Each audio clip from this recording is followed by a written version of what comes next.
चलें जी। Viruses has ability to infect, जो लिविंग ऑर्गेनिज्म की एक प्रॉपर्टी है। These are the living characters of viruses. अच्छा अच्छा, living character of virus. Non living की तरफ आए। सबसे पहली बात, दे कैन बी क्रिस्टलाइज्ड। अब तो आवाज आ रही है, अब तो आवाज आ रही है। माइक ऑन करके बैठो, काइंडली पढ़ा लेने दे खुदा का नाम ले।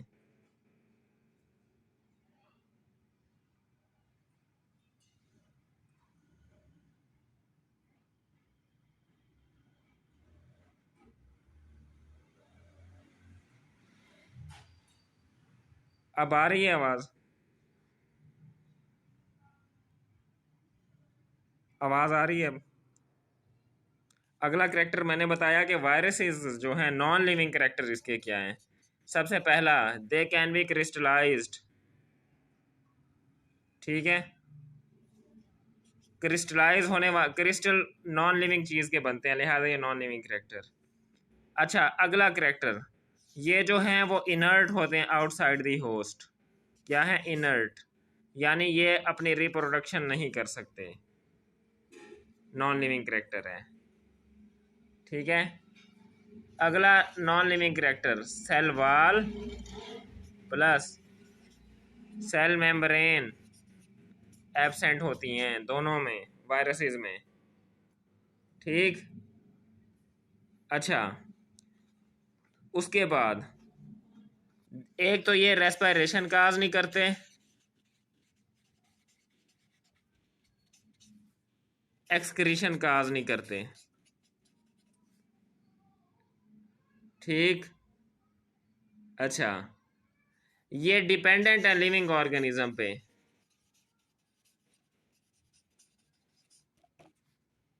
ठीक, इनके पास एनर्जी प्लस एंजाइम सिस्टम जो है ये भी नहीं होता। अब जब हम आते हैं बैक्टीरिया की तरफ, ये सारी प्रॉपर्टीज बैक्टीरिया में पाई जाती हैं। अपनी एंजाइमेटिक मशीनरी है। ठीक, एंजाइम अपने पिगमेंट्स डेवलप किए हैं। ठीक है, उसके बाद पिगमेंट्स डेवलप किए हैं, अपना जेनेटिक मेकअप बनाया है। जेनेटिक मेकअप से मुराद सेल के दरमियान में इस तरह जीनोम पड़ा होता है जिसको न्यूक्लियाइड कहते हैं आप। ठीक, प्लाज्मिड बनाए हैं सर्कुलर डीएनए के छोटे छोटे टुकड़े। ठीक, अच्छा, अब बैक्टीरिया की मैं डेफिनेशन बयान करने लगा हूं, सब लोग लिख लें। पेपरों के दिन ने अभी भी लोग लीव करके जा रहे हैं।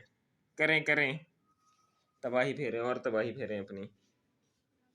A group of unicellular, multicellular, microscopic, prokaryotic organisms which usually lack chlorophyll are called bacteria। दोबारा रिवाइज कर रहा हूँ।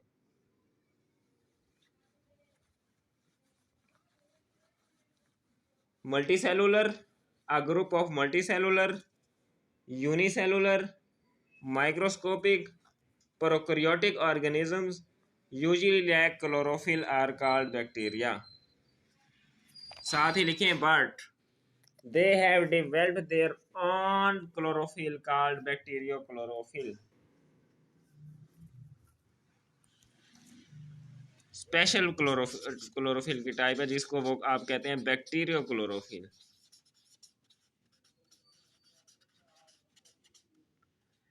These are called the characteristics of bacteria. क्या है पहली? माइक्रोस्कोपिक,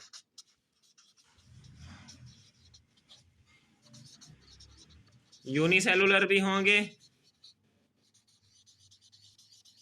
मल्टीसेलुलर भी होंगे। ठीक। अच्छा, ज्यादातर का जो क्लोरोफिल है वो नहीं होगा, लेकिन जिनके पास होगा उनके पास बैक्टीरियो क्लोरोफिल होगा। इनके कैरेक्टर्स क्या हैं मेजर? लिखें। डिजीज कॉजिंग एजेंट्स,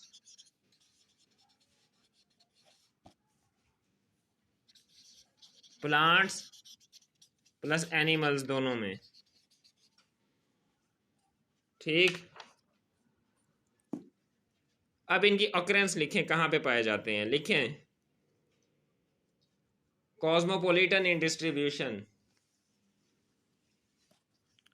कल वाला लफ्ज बताया था, कॉस्मोपॉलिटन।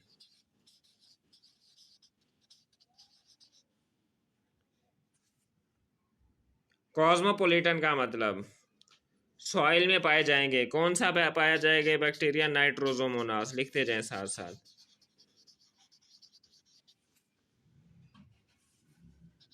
अगला नाइट्रोबैक्टर, नाम से जाहिर है नाइट्रोजन फिक्स करता है। इस लेक्चर में जो कंसेप्ट्स मैं दूंगा आपको किसी बुक में नहीं मिलेंगे, लेकिन पब्लिक सर्विस कमीशन के पेपर में मिलेंगे। तवज्जो से लेंगे लेक्चर मेरा। अब क्यों नाइट्रोजन फिक्स करते हैं और हम क्यों नहीं नाइट्रोजन फिक्स कर सकते? सुनने, नाइट्रोजन ट्रिपल बॉन्ड नाइट्रोजन, जहां पे सिंगल बॉन्ड हो वहां पे वो सिग्मा बॉन्ड होता है। जहां पे दो बॉन्ड हो वहां पे एक सिग्मा होता है, एक पाई बॉन्ड होता है। जहां पे तीन बॉन्ड हो वहां पे एक सिग्मा बॉन्ड होता है, दो पाई बॉन्ड होते हैं। सिग्मा बॉन्ड के अंदर electrons are very tightly held, तोड़ने के लिए ज्यादा एनर्जी चाहिए। पाई बॉन्ड के पास कम एनर्जी होती है, इलेक्ट्रॉन लूजली हेल्ड होते हैं। तो इस सिग्मा और पाई बॉन्ड्स को तोड़ने के लिए बहुत ज़्यादा एंजाइम्स की ज़रूरत होती है, बहुत ज़्यादा एनर्जी की ज़रूरत होती है, जो सिर्फ नाइट्रोजिनेज एंजाइम के पास होती है। और ये जो नाइट्रोजिनेज एंजाइम है ये सिर्फ बैक्टीरिया के पास होता है। इसलिए हम नाइट्रोजन फिक्स नहीं कर सकते। एटमॉस्फेरिक नाइट्रोजन की बात कर रहा हूँ, जो आपके एटमॉस्फेयर में 78% है। समझ आ गई? कंसेप्ट क्लियर हुआ कि हम नाइट्रोजन फिक्स क्यों नहीं कर सकते? नाइट्रोजन और नाइट्रोजन, इसके दरमियान एक ट्रिपल दो पाई बॉन्ड। ठीक। अब ये नाइट्रोजन डायरेक्टली मेटाबॉलिज्म होती, ये पौधे ये नाइट्रोजन को कन्वर्ट करते हैं नाइट्राइट प्लस नाइट्रेट आयंस में, आयंस में तब्दील करते हैं और फिर इनको एब्जॉर्ब करते हैं। फिर इन नाइट्रेट्स का जो नाइट्रोजन सोर्स है वो हमारे अमाइनो एसिड्स की सूरत में हमारे पास आता है। क्लियर? वाटर में भी पाए जाते हैं टाइफाइड काज करने वाला बैक्टीरिया, साल्मोनीला टाइफोजा, साल्मोनीला टाइफोजा, क्लोस्ट्रीडियम टिटेनी टेटनस काज करता है। हवा में भी पाए जाते हैं, क्लोस्ट्रीडियम बैक्टीरिया पाया जाता है। मिल्क में पाए जाते हैं लैक्टोबैसिलस, लैक्टो का मतलब मिल्क, एस्करिजिया कोलाई। ठीक है। मीट और एग्स में भी पाए जाते हैं जैसे सूडोमोनास। आम इनको ढूंढने का क्या तरीका है? सारी चीजें अल्लाह ने आपके सामने रखी हैं। कहीं पे भी आप चले जाएं, राइस फील्ड हो, राइस फील्ड, चावलों का खेत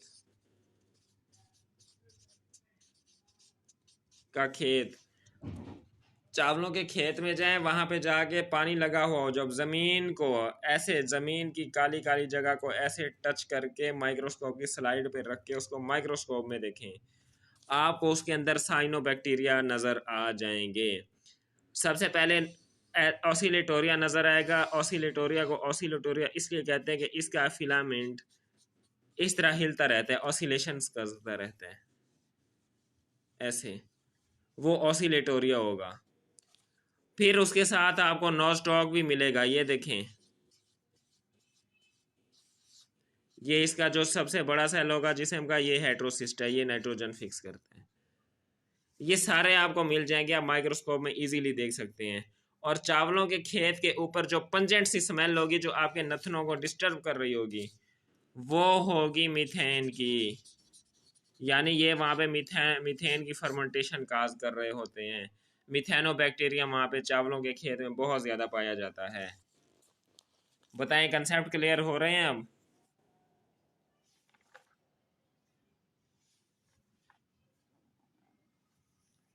हो रहे हैं?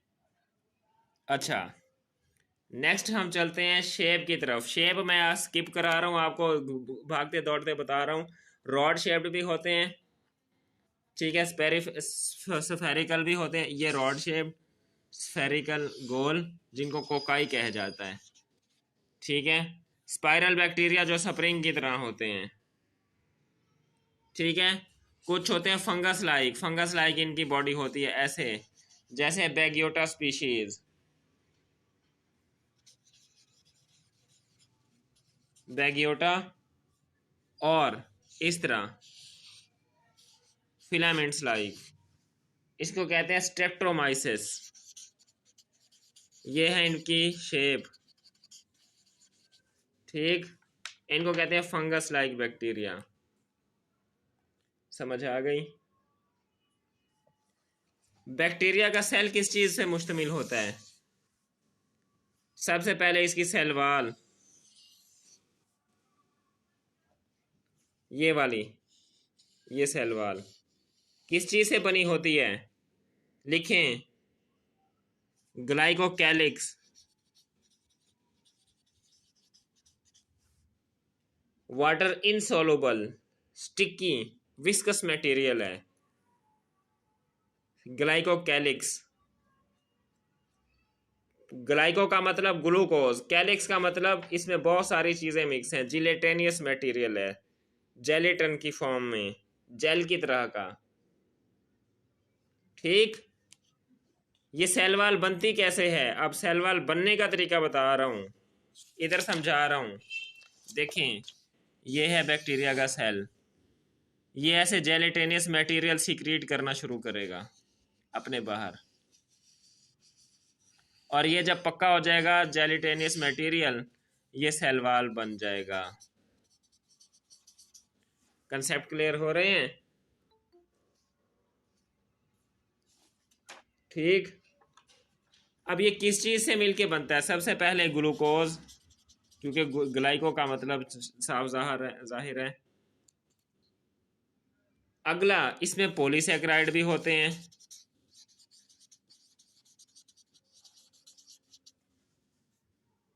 इसके अंदर पॉलीपेप्टाइड्स भी होती हैं, क्योंकि मैं पहले बता चुका हूं कि ये पॉलीमर है। ये सारी चीजें मिलके क्या बनाती हैं इसका? इसकी सेल वाल। इसके फंक्शन लिखें। सबसे पहला फंक्शन, प्रोटेक्शन, वायरसेस को अटैच, बैक्टीरियोफेजिस को अटैच होने से बचाएगा,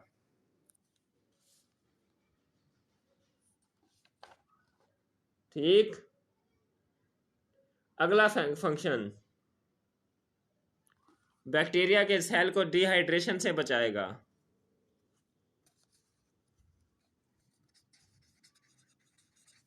फेज अटैक,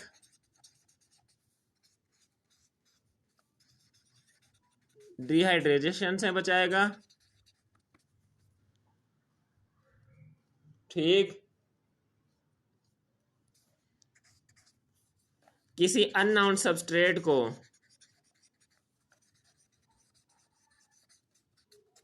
जो बैक्टीरियल सेल के लिए नुकसानदेह है, उसको अटैच होने से बचाएगा, ठीक। समझ आई? इस तरह के ये बहुत सारे फंक्शन शो करेगा। अब आ जाते हैं फ्लैजिला की बेस पे। ऐसे बैक्टीरिया जिनके सिर्फ एक एंड के ऊपर फ्लैजिला हो उनको कहते हैं मोनोट्राइकस। ऐसे बैक्टीरिया जिनके जिस्म में दोनों तरफ फ्लैजिला उसको कहते हैं लोफोट्राइकस।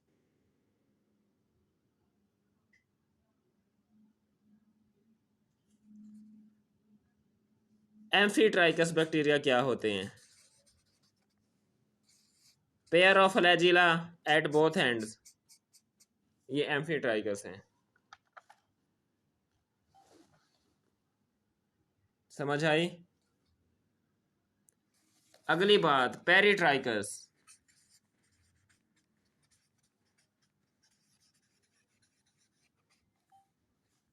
फ्लैजिला तमाम जिस्म के ऊपर मौजूद है।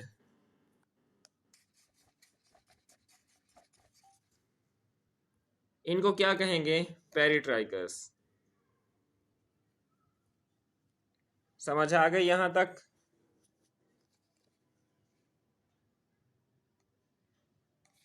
यहां तक क्लियर हो गया? अच्छा, अब आगे तशरीफ ले जाएं।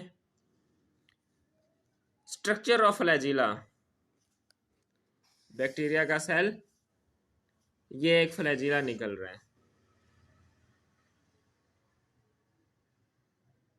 ठीक है। ये जितना भी इसका हिस्सा है ये है फिलामेंट, लिख लें। ये एक्सटर्नल टू सेल होता है और प्रोटीनियस होता है, प्रोटीन का बना होता है, ठीक। ये देखें, ये फ्लैजिला निकल रहा है, ये फिलामेंट है, ठीक।